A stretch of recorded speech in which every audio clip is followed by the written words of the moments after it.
राजन तुम यहाँ? अभी तो सिर्फ छुआ है, अगर आप कहो तो मैं तो प्यार भी कर लूंगा।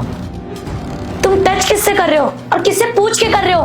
तुम्हें पता है अगर ये बात तुम्हारे सांप को पता चली तो उनपे क्या बीतेगी? वो क्या है ना कि मैं आपका सीक्रेट लवर हूँ। जब से आप यहाँ पर आई हो ना, मुझे तुमसे प्यार हो गया है।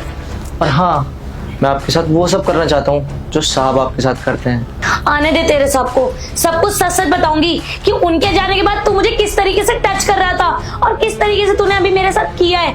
शर्म नहीं आती ना अपने सांप की बीवी को ऐसे छेड़ते हुए? अच्छा मेम साहब, आप सबको सब कुछ बता दोगी? अरे आप सबको बता कर देख लो। और वैसे भी आपको यहाँ पर आए हुए सिर्फ 3 से 4 महीने हुए और मैं यहाँ पर 6 साल से कम कर रहा हूँ। साहब तो आपकी बातें विश्वास भी नहीं करेंगे और मैं तो आपको उल्टा फंसा दूंगा। पर हाँ, साहब के आने के बाद मैं साहब से ये कहूंगा कि आप साहब के जाने के बाद मुझे गंदे गंदे इशारे करती हैं, मुझे गलत तरीके से देखती हैं, मुझे अपने पास बुलाती हैं। राजे ये कैसी बातें कर रहे हो तुम? मैं तो भला तुम्हें कुछ बोलती भी नहीं हूँ और तुम ऐसी ऐसी बातें कैसे बोल सकते हो? चलो अब मैं चलता हूँ, कल रेडी रहना।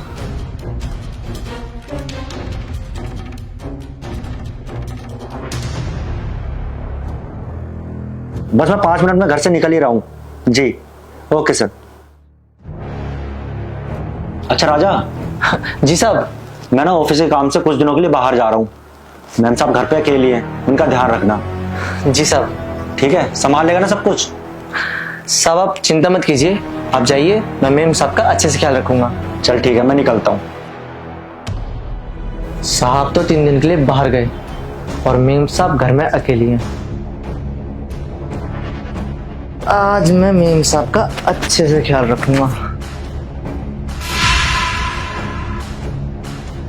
क्या हुआ, साहब को कुछ बताया नहीं क्या?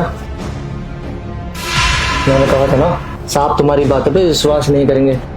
और वैसे भी सिर्फ 3 दिन है, 3 दिन साहब नहीं, सिर्फ मैं और आप।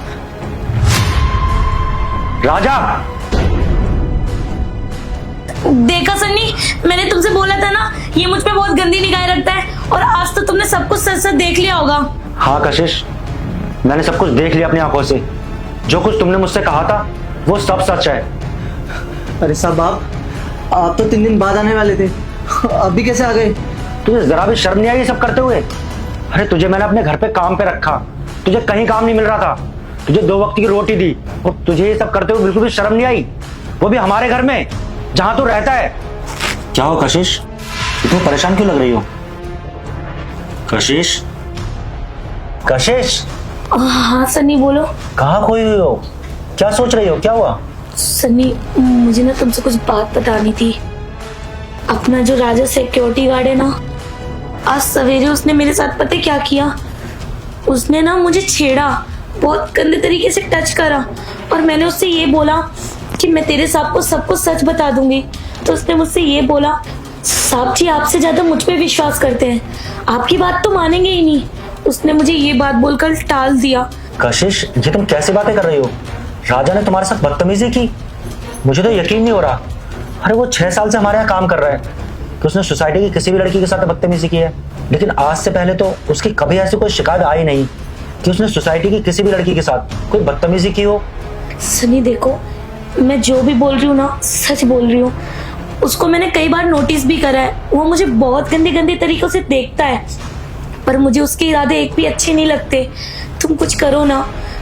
अच्छा चलो ठीक है, अगर तुम कह रही हो तो मैं तुम्हारी बात पे भरोसा कर लेता हूँ। तो जैसा मैं बोल रहा हूँ ना, तुम्हें वैसा करना होगा, तभी उसकी सच्चाई सामने आ पाएगी। सर प्लीज मुझे माफ कर दो, आगे से ऐसी गलती कभी नहीं होगी सर। प्लीज प्लीज एक बार माफ कर दीजिए सर, प्लीज। नहीं सन्नी, इसे ना बिल्कुल भी माफ मत करना। इसकी जो गलती है ना, इसको सजा मिलनी चाहिए। और हाँ, अगर हमने आज इसे यहाँ छोड़ दिया ना तो और भी जगह जाकर ना ये ऐसी काम करेगा, लड़कियों को छेड़ेगा, कहीं जीने नहीं देगा किसी को। इसकी कोई माफी नहीं है, इसकी तुझे सजा मिलेगी। अरे तूने एक बार भी नहीं सोचा कि अभी हमारी शादी को कुछ ही दिन हुए हैं, इसीलिए मैंने तुझे नौकरी पे रखा था ताकि तू हमारे घर की देखभाल करे, ना कि इसलिए कि तू मेरी बीवी के ऊपर गंदी नजर रखे। साहब प्लीज एक बार माफ कर दिए। मैम साहब प्लीज एक बार माफ कर दीजिए। मेरे 2 छोटे छोटे बच्चे मैम, अगर मेरी नौकरी चलेगी तो उनका पालन पोषण कौन करेगा? मैम प्लीज प्लीज एक बार माफ कर दीजिए। इससे पहले मैं धक्का मार के निकालूं तो